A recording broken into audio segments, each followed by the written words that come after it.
When I turned 22 years of age, that was the last year of my life where I didn't truly know how long it would take me to reach financial freedom.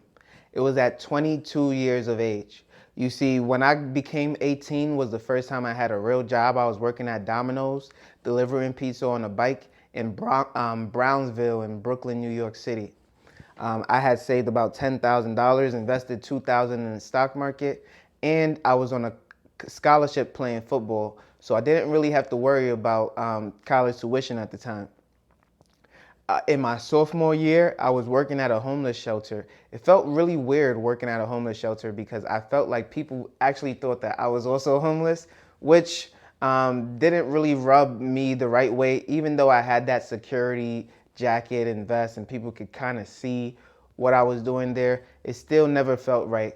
And they did not allow me the time that I needed to play sports as well as the time that I needed to focus on school.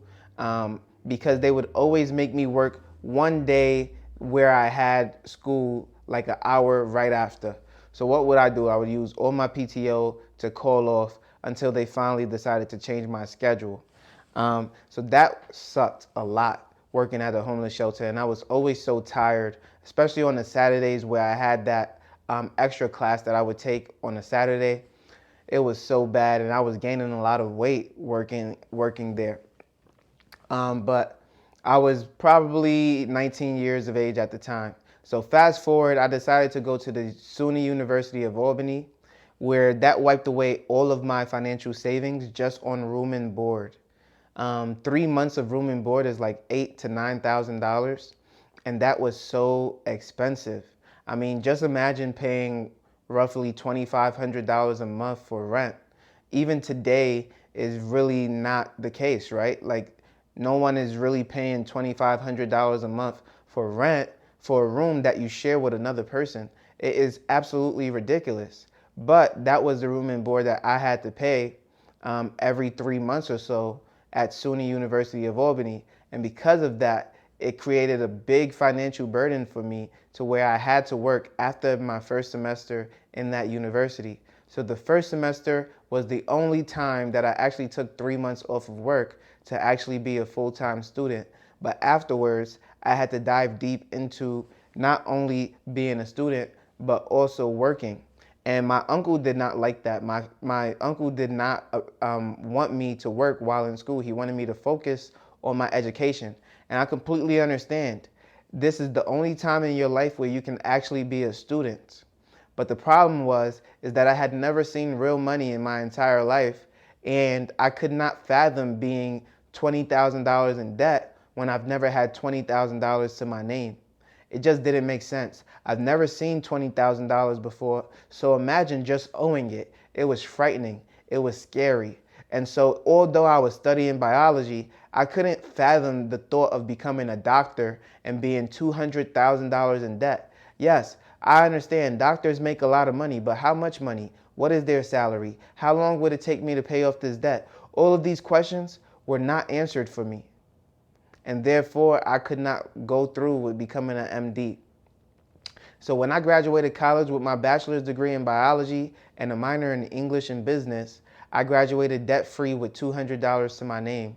And that's when I was starting fresh at 22 years old as a manager for Blaze Pizza. But before I got to Blaze Pizza, I was moving back in with my mom, and I was part-time at White Castle and also part-time at Pizza Hut. Pizza Hut would only give me 8 hours a week, and White Castle was giving me about 28 to 32 hours a week. White Castle, for whatever reason, the money that they were paying me seemed significantly shorter than what I was told I was making in terms of an hourly wage.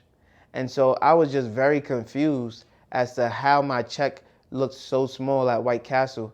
They must have been doing something very, very wrong with those numbers to where I was like literally not making any money at all. I just felt like White Castle was an absolute scam.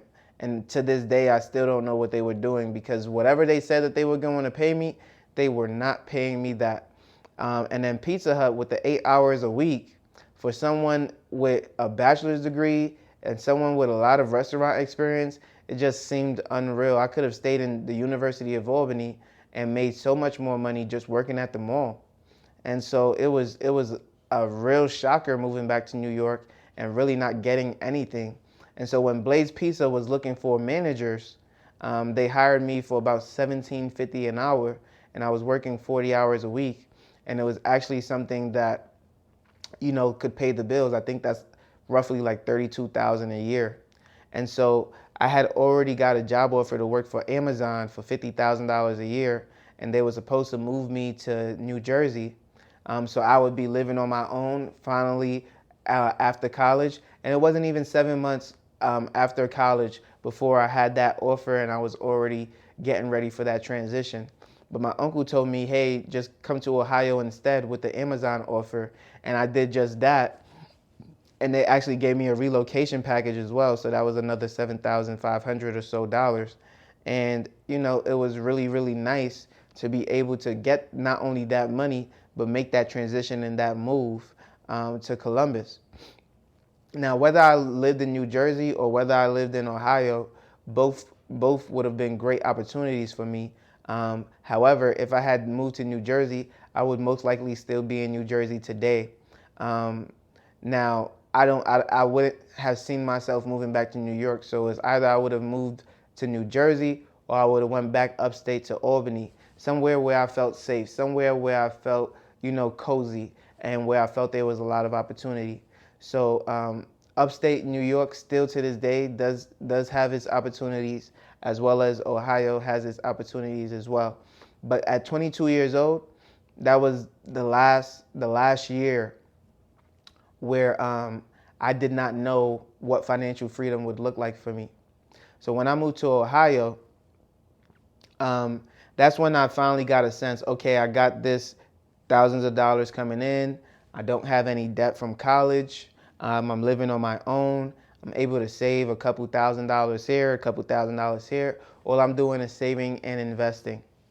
Now, dividend investing is a slow game. It's a slow grind, especially when you start off with a little bit of money. But the more money you put in, the more it starts to increase.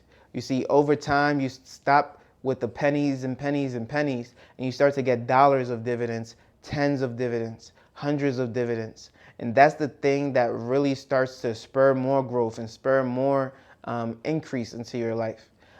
It's slow, it's boring, it is not very exciting. And that's why I know a lot of people just cannot handle sticking to a plan because they don't see that immediate big dollar sign that they're looking to get. But me, I was so happy with every small little change, with every small little growth in my life, that it just made it so simple for me. I would have simple goals, simple steps to measure my success, right? And so I've already told you my dividend goals, starting off with $1 in dividends a day, so $30 a month. Then being able to pay my phone bill, $40 a month in dividends. Then hitting the goal of $100 a month in dividends. And then continuing from there. Those are incremental growth goals that I took in the dividend game in order to really continue to push forward and have a mindset of consistency towards dividend stock market investing. And that's why I think the 401k and Roth IRA is good for most people, because you don't necessarily have to look at how much money you're putting in, but over time, when you do look, you'll see that you have a lot of money accumulated because you just continue to invest.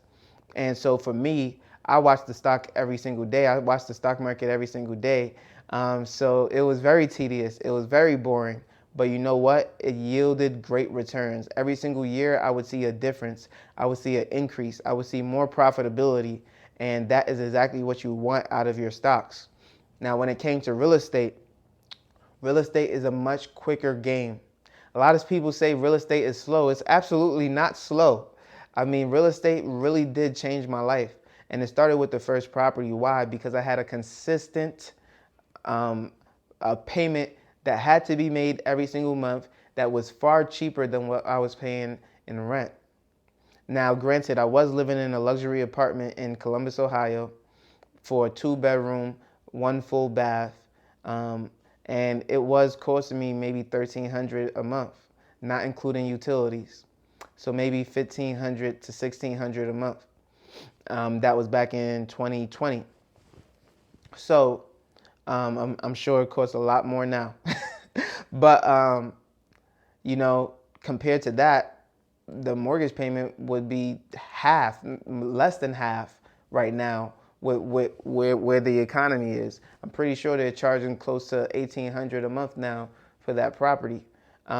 So with that being said, I was already at a better place in my life just for the simple fact that I bought a property that cost me $500 less a month. My expenses got lessened, and therefore my income was better utilized.